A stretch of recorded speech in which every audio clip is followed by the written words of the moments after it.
Shalom Avracha, que Hachem vous protège, vous donne la santé, la joie, Be'ezat Hachem, des bonnes nouvelles. Je sais que vous êtes des milliers à écouter les cours chaque matin parce que chacun l'envoie à l'autre. Il faut continuer à le faire parce que c'est la Torah, on se renforce dans la Emouna. Et ce matin, je voudrais simplement vous raconter une petite histoire. Une fois, j'étais euh, à la Yeshiva, je me lavais les mains pour Seudat Shishit. Vous savez que c'est important de faire 3 repas le Shabbat.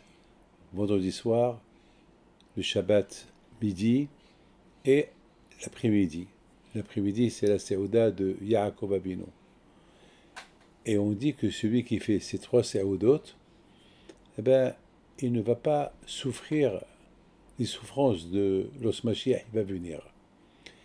Et ceux qui sont vraiment, euh, ils ont vraiment la Emouna en Mashiach, alors s'ils font la Séouda de David Ameler, eh ben, ils verront Mashiach. La Séouda de David Ameler, c'est le samedi soir après qu'on a fait la Havdalah. On fait la. Il y a mon beau-fils Shimon, jamais il rate ces 4 séoudot le Shabbat. Et même la séouda de Melavé Malaka, il l'a fait. Aujourd'hui, les gens, ils sont rassasiés. Le Shabbat, à tel point qu'ils ne font pas la séouda de Melavé Malka. Et Melavé Malka, c'est accompagner la reine. Le Shabbat, c'est la reine. Et après Shabbat, on l'accompagne avec une séouda. Alors, l'histoire que je vais vous raconter, elle s'est passée il y a longtemps. J'étais à l'Aïshiva à Lyon. Et voilà, je me lavais les mains pour la séouda. Et il y avait quelqu'un derrière moi. Et j'ai posé une question. Tu étudies la Torah? Il me dit oui. J'ai combien tu étudies? Il me dit ben, j'étudie 1 heure et demie par jour. Je lui dis tu sais quoi? À partir de maintenant, tu vas étudier plus. Alors il me dit et pourquoi, rien qu'à moi vous poser cette question, il faut étudier plus. Pourquoi pas aux autres? Il y a beaucoup derrière moi. Il me dit, Rabbi David, excusez-moi que je vous pose cette question. Mais je veux comprendre, je veux savoir.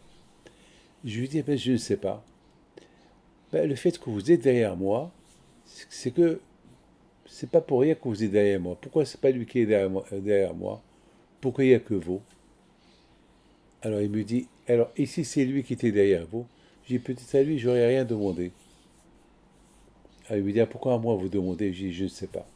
Si je t'ai demandé, c'est que Hachem, il m'a mis dans ma bouche que je te la demande.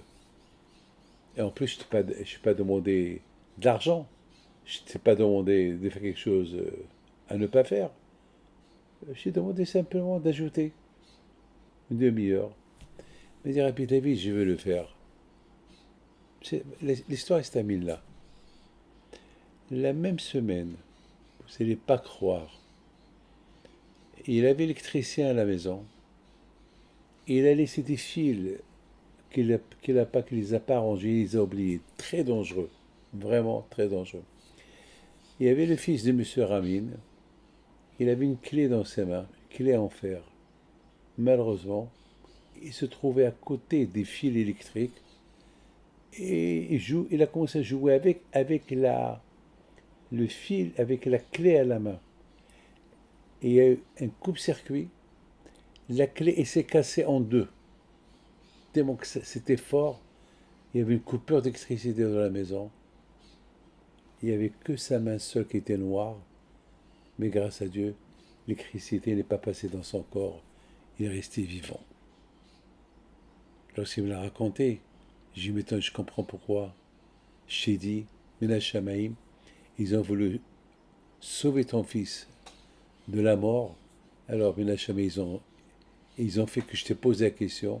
Et grâce à ce que tu as ajouté pour l'étude de la Torah, c'est ça qui a sauvé ton fils.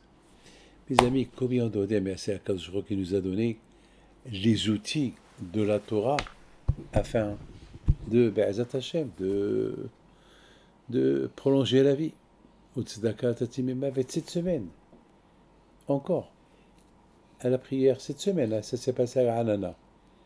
Lorsque on a mis l'argent dans la coupa, il y avait un juif qui passe. Je lui dis, tiens, tu mets cette pièce dans la coupa pour ta famille. Le lendemain, son fils, il a fait un grave accident, très grave. Les médecins, ils ont dit peut-être qu'il a un trou dans les poumons. Il faut qu'il passe la nuit à l'hôpital pour lui faire toutes les analyses. Et moi, j'étais sûr, j'aurais dit, tu as fait la tzedaka? La pièce que je t'ai donnée hier, au tzedaka Tatemavit. Grâce à Dieu, ils n'ont rien trouvé. Et l'accident était grave. Mes amis, que le zérout de la Torah et de la tzedaka soit avec vous. Amen, amen, amen.